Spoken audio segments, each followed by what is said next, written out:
All right, Monday movement for UFC Vegas 103.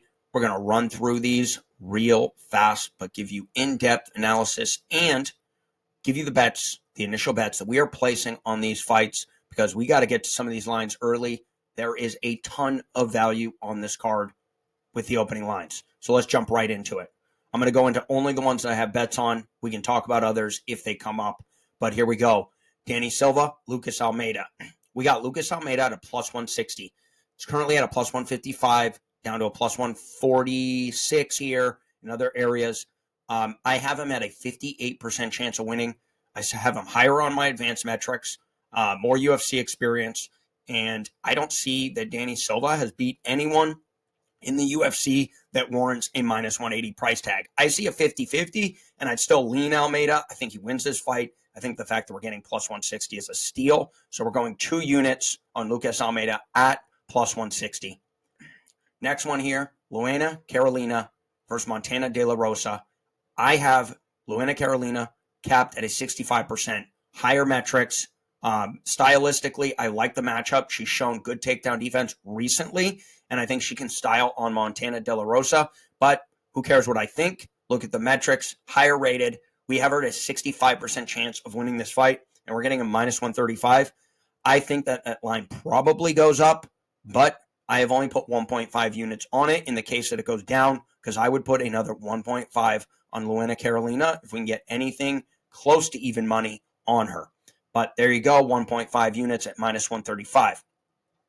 Next fight, Douglas Silva de Andrade versus John Castaneda. I like this. Don't love it, but I like it. Reason why I don't love it is the small octagon. We have to figure that in. This is going to be a grappler-striker matchup, and whoever wins that stylistic matchup probably wins the fight. So if Douglas Silva can keep the fight standing, he is better than Castaneda on the feet and should be able to either get a knockout or win a decision.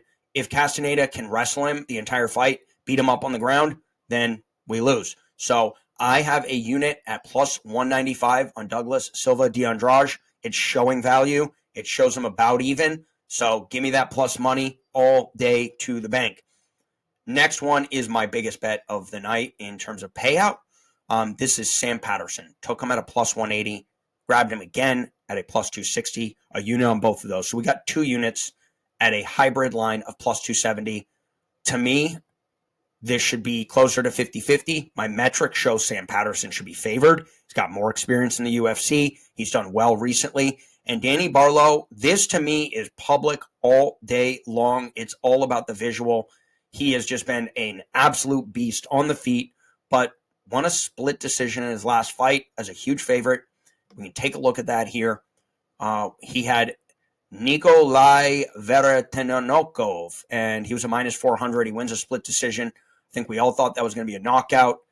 This is the guy who just lost to Austin Vanderford by TKO and then pushed a guy. So I don't know how good Nikolai is here, but I do know that this line is absolutely ridiculous on the side of Danny Barlow at minus 300. So give me Sam Patterson all day. I think this is a live dog, and I think he really should be at least 50-50. I get the upside, but I don't get laying minus 300 on upside. And I was listening to another handicapper recently, and he had some guys, chiming in, commenting in, hey, you're going heavy on Barlow, right? And it's like, that's exactly why we're getting this line, because people think people are just going to put their money on him because their eyes told them to put the money on him. The eyes can lie. Okay, next one.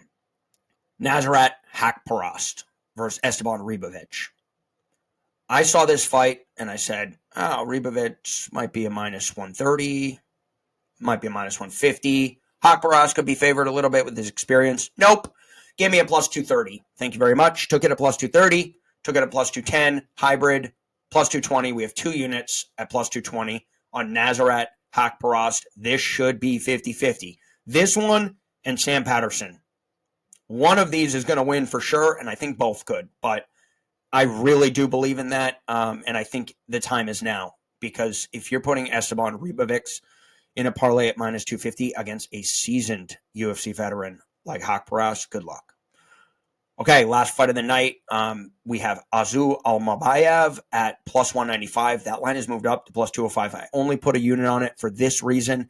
Not quite sure where the line's going to move, and I don't feel the most confident on this one. Manel Cape is a beast. He could just absolutely style on him. But again, we're not betting fighters. We're betting lines. Plus 205 is just disrespectful. They are close, and Almabayev has basically just dominated in the UFC. If we take a look at his fights here, lower level competition, but let's check out his fights. Mateus Nicolau wins a decision. Jose Johnson, decision. Carlos Verga, decision. Ode Osborne, submission. So, hasn't lost, hasn't been an underdog. Now he's a plus 205. So, give me my man, Azu Almabayev. And my numbers just don't show it. They just do not show that Azu Almabayev should be that much of an underdog.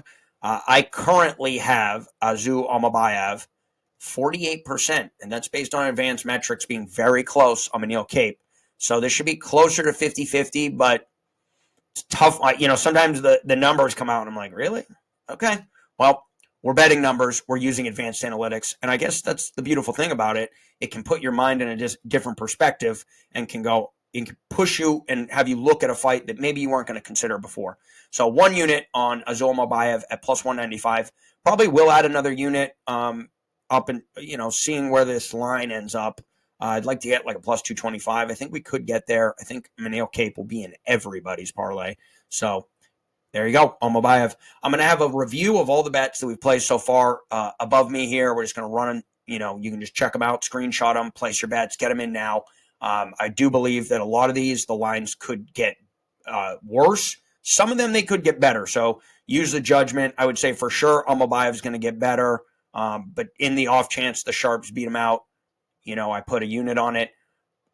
I think Hakparas gets way worse. I think Sam Patterson keeps getting worse. But if you get him right before the fight, I bet you all the public parlays will have Danny Barlow. So maybe wait on Sam Patterson, but I wasn't going to risk it. Deandrade, I think gets better. I think Castaneda gets thrown in parlays. I would definitely bet Lucas Almeida now. I think that gets closer to even money. I would bet Luana Carolina now, and maybe leave yourself a little room for another unit. And that's it. So there you go, guys. Subscribe to the channel so you can get all the picks right when they come out, right when I'm giving them, because timing is everything when you're betting.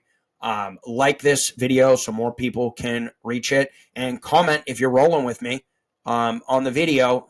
Let me know if you like any of these bets, and let me know if you've been tailing me in these last few weeks where we've been absolutely crushing it. We're up 35.35 units, but we're just getting started. We are not here to celebrate a week. We're going to be alive for a lot longer than a week. We got years. So we're thinking on year time scales, and we just got to keep betting the numbers, because that's how you win over the years. You bet numbers. You don't get crazy. You don't start placing wild parlays with favorites because you're crushing it. So now you're going to go away from what got you crushing it. It's discipline, it's timing, and it's finding value. Those are the watchwords. So ride with me, guys, and let's get out to a great start of the week so that I can see you at the window.